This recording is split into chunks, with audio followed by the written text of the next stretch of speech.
Okay, this meeting is called to order. It's a regular meeting of the Board of Directors of the Vallecitos Water District for Wednesday, June 1st, 2022 at 5 p.m. at the district office. Next is Pledge of Allegiance. Could I ask General Counsel Gilpin to lead us in the pledge? Ready, begin. I pledge allegiance to the flag of the United States of America and to the republic for which it stands, one nation, under God, indivisible, with liberty and justice for all. Thank you. Okay, next is roll call. Please indicate your attendance.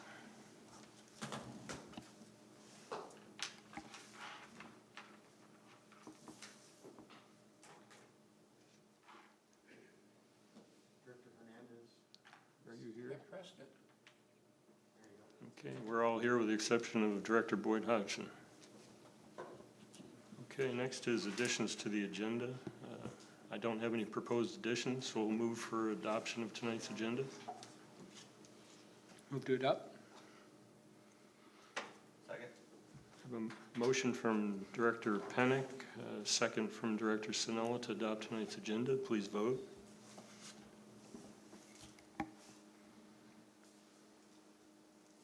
It carries unanimously. Next is public comment. Seeing none, we'll move on to consent calendar. I'll entertain a motion on the consent calendar. Move to approve. Second.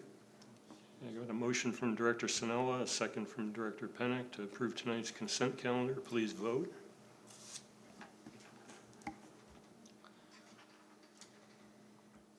And it carries unanimously.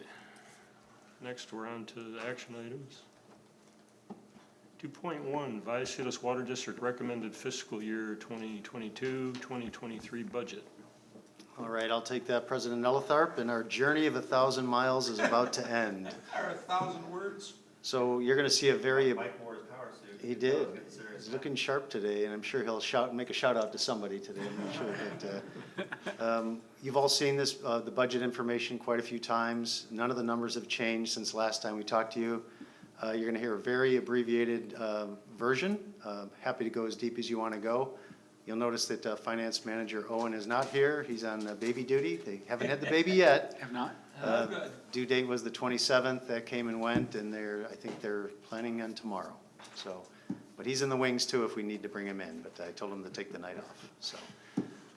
So with that, I'm going to turn it over to Mike. Mike will kind of walk us through this, and James and I will interject where needed. But Mike's been given a 10-minute time budget. So, go for it, Mike.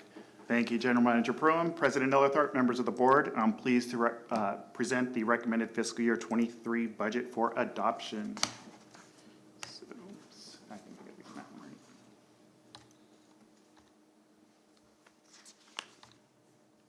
Oops. Okay. So the agenda for today is to quickly review the budget process and calendar, go over the operating expenses, talk a little bit about the salaries and benefits, review the water wastewater revenues, the capital budget, our reserve balances, and then finally our recommendation.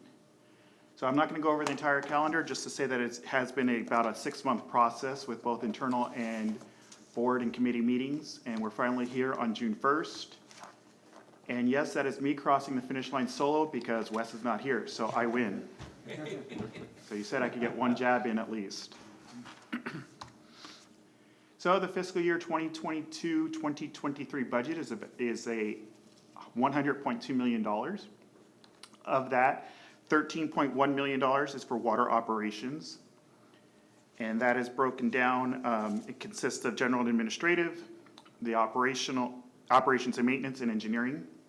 And the largest portion, as we all know, of 72% is the water purchases of $34.4 million.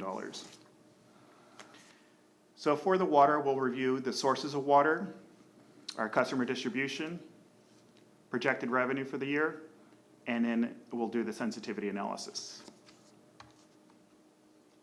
So our sources of water, we plan to purchase 15,200 acre feet of water, and we have 4 sources, if you want to call them that, of water. Our desal water, which is contractually obligated at 3,500 acre feet. The raw water exchange that we purchased from OMWD, again, contractually obligated at 2,750 acre feet. And the remaining water is made up directly from the Water Authority, which includes some additional desal from some missed desal that we missed about 2 years ago. So the cost per acre foot range from $1,489 per acre foot up to $3,050 per acre foot. And again, the desal and OMD are contractually bound rates. So the total cost then, we mentioned, is already $34.4 million. $28.7 million is in the commodity costs, and the fixed charges of $5.7 million. So overall, the costs are projected to go up about 5.5% per acre foot over the current fiscal year. So quickly, I just wanted to review, oops, not all showing up. Okay, well, the numbers aren't showing up, but the big blue slice, I don't know why, the big blue slice is our residential, and it's about 2/3 of our customer base in volumetric sales. And the remaining is agricultural, irrigation, and commercial industrial. So our water revenues for the year are projected at $47.7 million. And as I said, we do a sensitivity analysis, and it's really important to do it this time because of the potential drought and what that may cause in terms of demand. So we do have bookends of minus 20% and plus 10%, just to show you what would happen with the change in demand, what would the impact be on our reserves.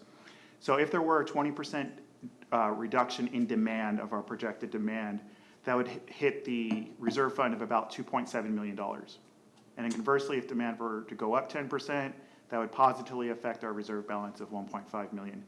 Now, important to note in here there are not drought rates included in this. That will potentially come up when we bring the cost of service study. And also in this is a projected, I believe, we put in the budget about a 4.5% increase for January of 2023.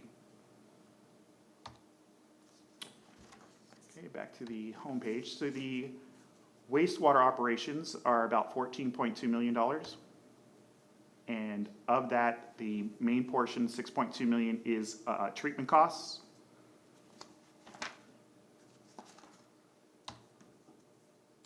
There we go. So the revenues for wastewater are pretty stable from the last couple of fiscal years. We haven't had any rate increases for several years. So the sewer service revenue is about $18.2 million. Our reclaimed water sales to Carlsbad and OMWD of $3 million, and other revenue of about $250,000. Makes total revenue for the wastewater of about $21.5 million. So then this is our, let me bring it all in. Salaries and benefits page. The main point I want to bring up on this one is that our salaries and benefits have remained relatively stable over the past 5 years, even with the COLAs and people getting steps and things like that. So that's the main point I want to put up, have you take away from this slide. So then going into our CIP budget for this current fiscal year 22-23, is about $30 million, $29.7 million. And we do a 10-year projection. So the 10-year budget for the CIP is $137 million. And I just want to stress, I'll go to the next slide real quick. I do want to stress that you are only approving the current fiscal year budget of the $29.7 million. Of that, 6.8, read that, 6.8 is in the water and 22.8 is in the sewer. And of the sewer, about 5 million or 4.9 million is in CENA costs that are in our CIP. So Mike, if I could ask real quick, what are there specific big projects that are driving our sewer capital projects? And I will refer to either James or Jason. Or what project or projects? Sure. Yeah, there's several. Obviously, we just did the San Marcos Interceptor, which finished up, but then we have fail-safe replacement, which is a sewer, comes out of sewer fund. We have a bypass, which failed. We had a regional board action on that. We also have several other larger sewer projects. So we're very sewer heavy for the next 5 years at least. And then moving out, we have the outfall, which is in itself in several different phases, but over a $45 million project. So that's spread over several years? Yes. Okay, thank you. Okay, so then of the 10-year projects of the $137 million, just wanted to point out that about $42 million of it is water and a little over $95 million of that is sewer. Of the sewer, 95 million, about 34 million is Encina projects. Does that change much, the Encina project? Is that gonna go down, stay level, go up? We own a percentage of Encina, so we get whatever percentage their CIP is. It's going up? Most likely, Jim could probably speak better than I can on it, but, because he's on that committee, but it sounds like from the meetings that I've attended, it's going up, and it's going up pretty significantly. Substantially? Yeah. Yeah, and It's an aging facility that is overdue for some upgrades and enhancements. Thought so. And you can see the projection from Encino right here on the, it's the green Oh, yeah. on your table. You can see the projection, it's going up to 7.2, depending on the year. Thank you. So all those expenditures, revenues, and CIP fall into our reserve balances. This is our water reserve balances in total. You'll see in the current fiscal year, our fiscal year '23, the floor is 19 million, which again is 6 months of operating expenses and 3 months of capital replacement. 3 years. 3 years, I'm sorry, 3 years of capital replacement. And our ceiling is still the 6 months of operational and 10 years of replacement. And currently, we're at about 43 million near the top. In 5 years, with all the projections that we have in there, the floor will increase to 22, the ceiling to 59, and we'll be at about 31. And I do want to point out, this is a planned usage of the reserve funds, that it's not just haphazardly going down with no plan in sight. And the same when we get to the wastewater. So again, the wastewater is 6 months of operational for the floor with 3 years of replacement. And the ceiling, the only difference is that it's 6 months operational and 8 years of replacement. So for the fiscal year 2023, the floor is 30 million, the ceiling's 80, and we're currently projected to be at 58 million. And in 5 years, the floor will raise to 39 million, the ceiling to 92, and our projections at 44. And again, this is a planned use of our reserve funds. So Mike, do we project or plan on doing some kind of debt issuance out at that point? There are numerous things that we could do. If the projects do come in as projected, then there probably would be a debt issuance, and I believe this includes a 10 million debt issuance in fiscal year 27 for this. That's correct. Okay. And we could adjust accordingly. As you go out, obviously, the year 1, year 2 are a little bit clearer. As you go out to the 3, 4, 5, and through 10, it's a little bit murkier, and there's room to maneuver some projects here and there. You mentioned what year, 2027? Yeah, this Was it is 10 through million fiscal year debt? 2027. Thank you. Yeah, we do a detailed, kind of detailed for 5 years, and then a less detailed from years 6 through 10. Yeah, and for the board's information, it's an iterative process. So as we start putting together a CIP budget and doing a 5-year projection, and the finance group puts together their projections, if we start seeing that line dip too much, we look at what projects can we push out, what projects can we adjust. We do some value engineering of it, and then we start moving that money around if possible. If it isn't possible, then we start looking at the next quiver, next arrow in our quiver, which would be debt issuance. So with that, we'll go into our days in cash. And this slide has always brought up some other questions. Just wanted to reiterate that we have been at AA+ for at least 10 years. And in the last surveillance, which was our debt issuance, the outlook was revised from stable to positive from, I believe, Fitch. So what's important here is obviously with the debt that we just received, the debt proceeds that we received this current fiscal year, it increased our fund balance. So that's why you'll see the spike to 727 days. But there's planned usage of that, and as we use it on the CIP projects, the days in cash expected to go down to about 370. And again, that's something that we can adjust as we go out and we see it is a planned usage of the days in cash. As James mentioned, that it is an iterative process. Next year we'll go and refine it. And if we see that we need to, we can push out some projects or go out for more debt. And with that, I'd like to say in conclusion that under board direction, management staff work hand in hand to balance the operational needs while being fiscally prudent to ensure that we provide safe and reliable water and wastewater services to our customers. And with that, highly anticipated, staff recommends the adoption of the fiscal year 22-23 recommended budget. All right. Open any questions? Wow, that was pretty impressive. Any questions, comments? Just to echo the comments that we've probably already said 12 times as we went through this process, but kudos to our finance team and our GM and assistant GM, and kudos to the entire operations team for keeping things efficient and kind of buying things on an as-needed basis, not as wanted basis, and a 4.5% estimated increase. While we would all like that to be zero, I think given the circumstances that we live in right now with the drought conditions and inflation and everything else, I think that is a pretty remarkable feat, so thank you. I'll second those comments. Third. Fourth. I did have two clarifying things for my own mind, though. You mentioned our water costs were 34 million, but 72% of our budget. Right. Help me understand that. If I have So 100, our total budget, I believe, is 47 point something million. And Okay, of the that, water $34 million is okay, purchased okay, water. that helps me, okay. Out of the Yeah, 100 million budget, okay. And then does this take into account, I mean, we've got a big hospital going in over there. I mean, as far as wastewater, water usage, revenues, have we taken that into account? Is it not gonna be, it could be a drop in the bucket based on our water Yeah, usage. for at least the capital, Kaiser, I believe, prepaid their facility fees, at least for sewer. I don't know if sewer and water. That's correct. They prepaid their cap fees prior to the January of this year for sewer only. So as far as water usage though, revenue, water usage, I mean, have we taken that into account? I know you were concerned about those bookends and, I mean, I don't know, hospital to me seems like it uses a ton of water.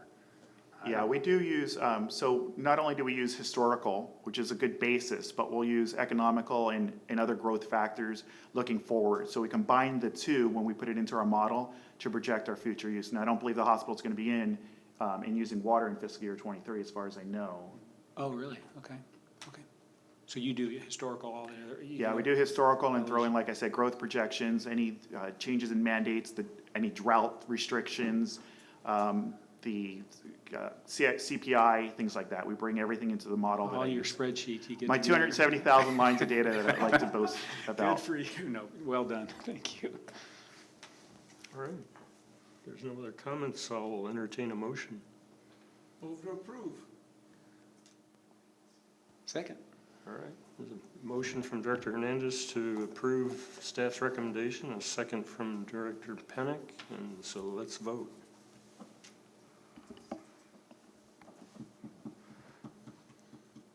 And it carries unanimously. Congratulations. Good job. Job well done. Very nice. Okay.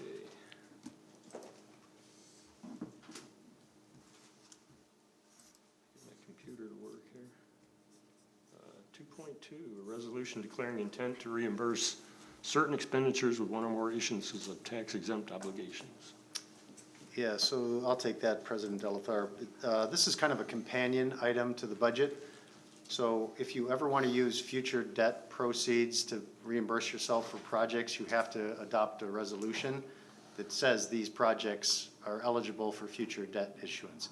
The projects, all we're doing is referencing the projects that are in the budget. So any project that's in the budget is eligible for future debt issuance as long as it meets certain criteria. So that's all this is. You may recall that this was brought up by some members of the public saying that the district should be adopting resolutions, and we do, and we are again today. So that's all this is. We do it every year. We do it every year, so it's, and again, it just keeps your options open if you want to get reimbursement for some of these expenses related to the projects in the budget. That's all this is. Move to approve item 2.2 as presented by staff. I'll second that. It's been moved by Director Sinella to adopt the resolution and seconded by myself. Please vote.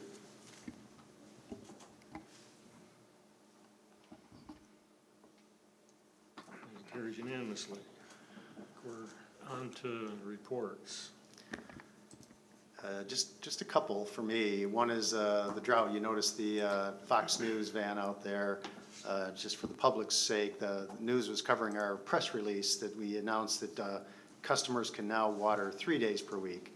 Up until yesterday, they could only water twice per week, and now with the summer months, they're allowed to water 3 days a week, days of their choosing during the week. And I believe it's through the end of October, and then it'll go back to 2 days a week. So the press picked up on that story, and they came to interview Chris. And the other is just want to talk a little bit about COVID. We're obviously having a resurgence just in the community, and Vallecitos is no exception. So we're getting by, but we're going back to some of the restrictions. Some of the mask mandates, some of the restrictions going from building to building are back in place. And right now, I think we're good to go for public meetings, but we're keeping an eye on that too. So that's all I have to add. Okay, thank you. District Legal Counsel. Just two items I would touch on. I guess the COVID response, seeing with many of my entities, this spike in COVID, and it is impacting the meetings specifically for entities that don't have or didn't adopt the virtual meeting.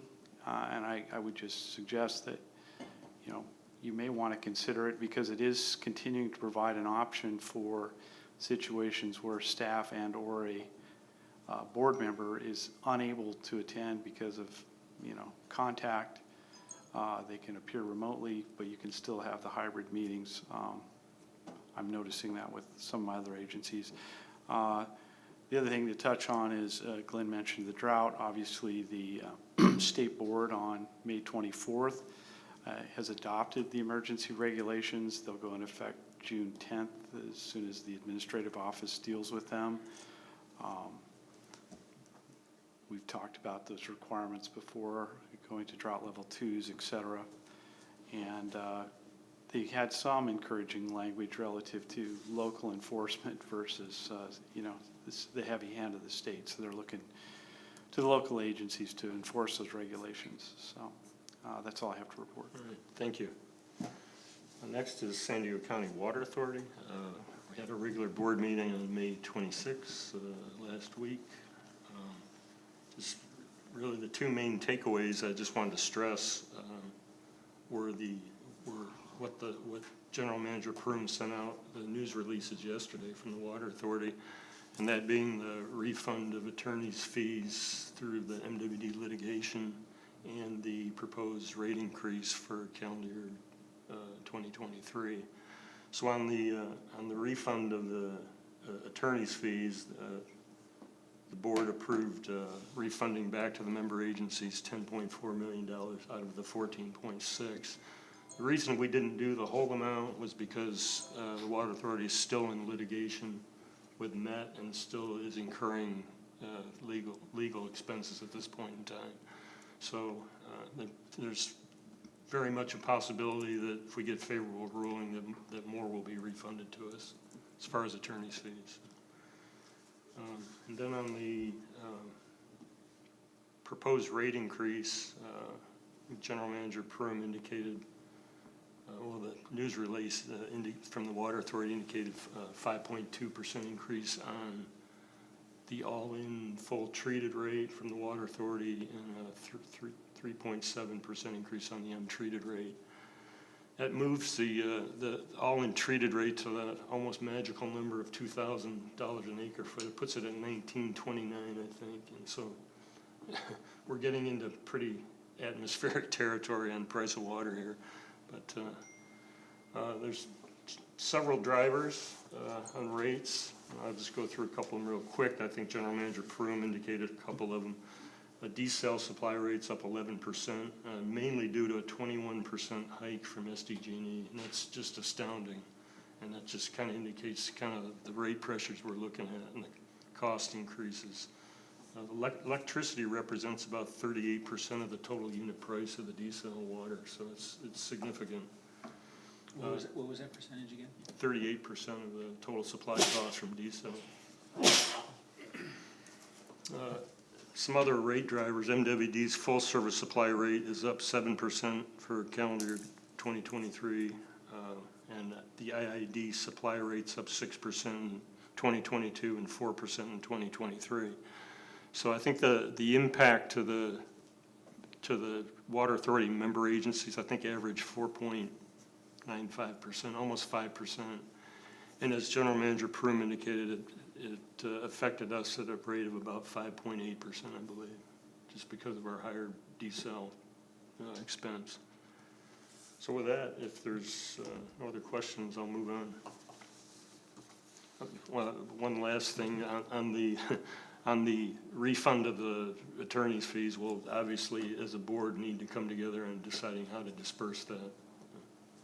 Yeah, staff will be placing that on an agenda in the near future. Sure. Okay, with that, I'll move on to the Encino Wastewater Authority.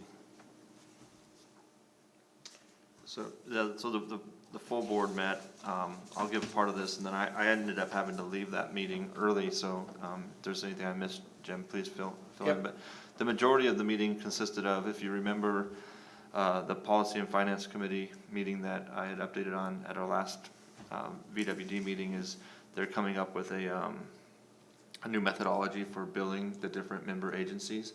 And so they took that presentation that I presented already and from the Policy and Finance Committee, and then presented it to the entire board. And then we had a lengthy closed session that we can't discuss here, but at this time. And then I had to depart the meeting. So did I miss anything, Jim? No. Okay, moving on to standing committees. Don't think we had any. And next is directors' reports on meetings, conferences, and seminars attended. I haven't attended anything since last time we met. Nothing since this All right. time either. That was easy. Other business. The director's comments and future agenda items. I have one. Sure.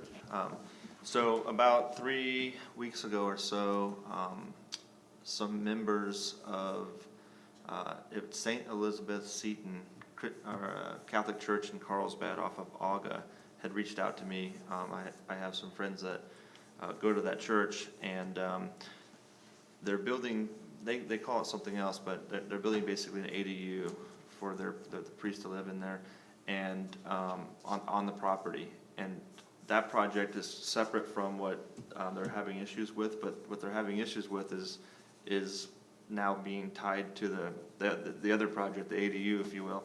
And we tried to help them out. I've had a number of conversations with Glenn. I know that he's been working with the staff, and they've been going back and forth with the church, trying to find a solution.